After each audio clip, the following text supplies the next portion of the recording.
I think I need to go outside because I feel like I'm talking too low. But I'm trying to wait for somebody to come in and see if you guys can actually hear me. And I'm gonna go outside.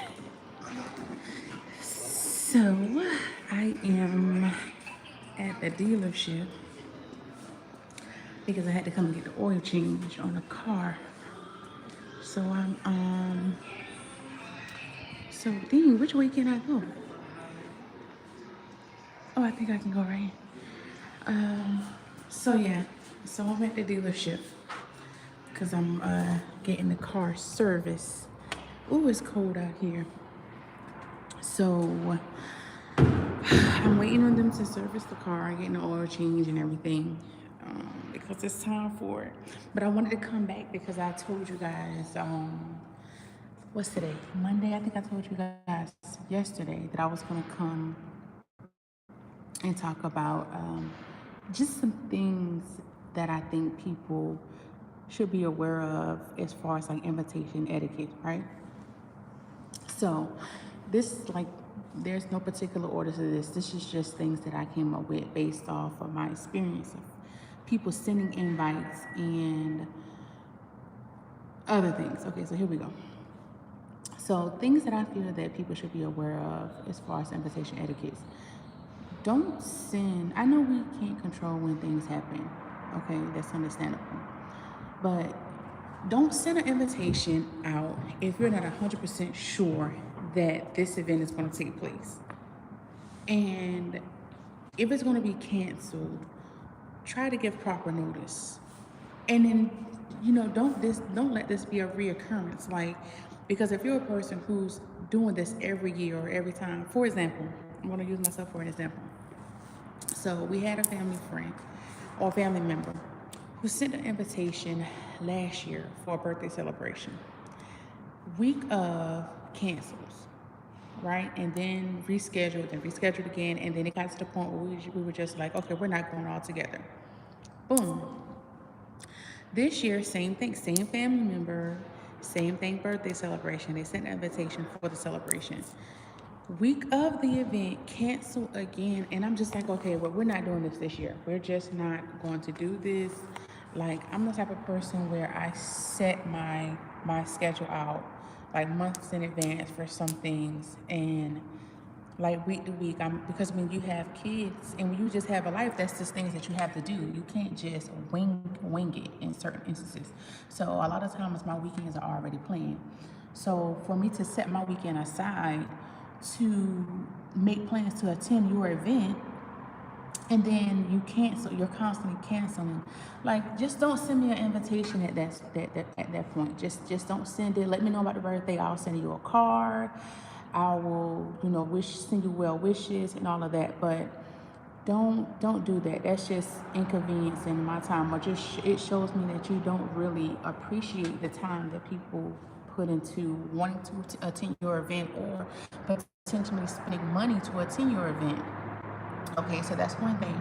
The next thing, if you are hosting an event and you're sending an invitation for something like a wedding, for example, for weddings, I feel like weddings warrant actual invitations, like real printed invitations. Like, yes, you can do like these web invites for reminders and things like that. I feel like just for class sakes, send an invitation through the mail or hand deliver or whatever the case may be.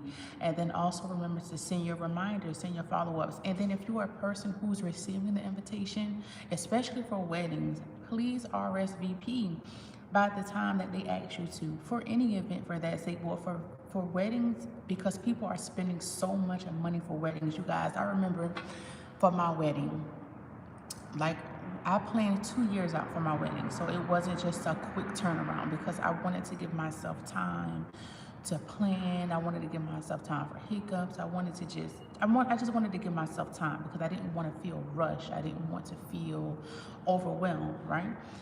So, believe it or not, like, even with 2 years, I had people, not people, family members, people that we're related to, people who we consider friends.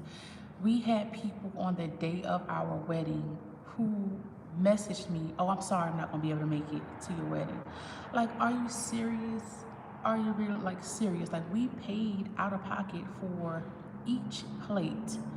So that's money going down the drain, money that we're not going to get back. Hello, everybody. So that's money that we're not going to get back.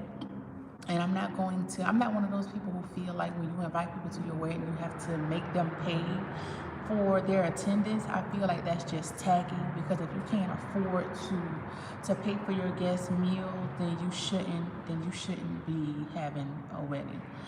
My boy beat cancer today. Can you give him a shout out? Oh, congrats. Way to go, Nick. F cancer. You guys, Nick beat cancer today. God bless you, Nick, on your journey for beating cancer. God bless you. I know that's a tough battle to fight. My aunt, she just recently passed away. Last year in October from cancer. She had a long battle with cancer. So thank God that you made it on the other end of that battle, Nick. So yeah, so that's another thing. Just learn to RSVP, you guys, just out of courtesy, and be honest. If you, and like I said, you know, we can't predict when things happen, but if you know in your heart that you don't have any intentions on attending an event, don't just say yeah and not mean it. You know, because people spend money for these things, and they have to make accommodations for guest lists and all these things. So just be mindful. And what else? Invitation etiquette. Oh, here's another thing. If I send you an invitation to an event, that does not warrant you, or that does not open the door for you to then to extend the invitation to other people that you know that I may not know. You guys, that is so inappropriate. Never invite people to an event that someone invites you to without asking or without giving them a heads up. Like, that is so inappropriate. You know, don't take it upon yourself to invite people to an event that you were invited to. You know, and especially if the person didn't mean for you to bring a guest, because you never know how maybe they had it set up a certain way. Maybe they only had it set for, just a small intimate setting of guests. So you guys know how it is when you have that person who brings an unfamiliar face to an event, and so now you can't talk how you want to talk. You can't really, let loose and let your hair down, because you don't know this person. You don't know who they know. You don't know what they're going to go back and talk about. So it's just like, guys, just be mindful of stuff like that. So what I've been doing, so that's pretty much in a nutshell for invitation etiquette. I can't think of nothing off the back of my head. Those were just the main points. And so I'm on here just blabbing and catching up with you guys until they finish with this, until they finish changing the oil and stuff in this car. But yeah, so I'm hoping that everybody's having a wonderful Monday, and your week is getting off to a great start. Mine is getting off to a great start. I was a little tired. We got back home kind of late, so I was a little tired this morning, and then I had to take Kingy to school. He didn't ride the bus this morning because I had him transfer into a new teacher's class, because me and his teacher, we were just not on the same page at all. And we started off okay, but then some things transpired. We had a meeting, we came to an understanding, we came up with solutions for the problem, and then nothing was implemented. None of the things that we agreed to were implemented. And so I decided in Q2, like, okay, no, like, I'm not going to just allow him to stay in a class and not be successful. So his principal and I spoke, and we made a decision to go ahead and transfer him into another teacher's class. So I'm hoping that this transition is going to be successful for him. And so I'll go into greater detail in another video. Right now, I'm not in the right setting to have that conversation, because I tend to get emotional about topics that, especially when it comes to my children. And so I don't want to be in these people establishment just being extra. So yeah, but He's going to do well. I'm going to speak it into existence. He's going to do well here in this new class that he's in and whatnot. So something else that I want to talk to you guys about, but I'm going to do it on a different video. So I don't know how many of you guys seen or heard the what's his name?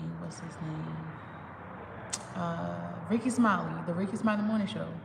So how many of you guys watch that show?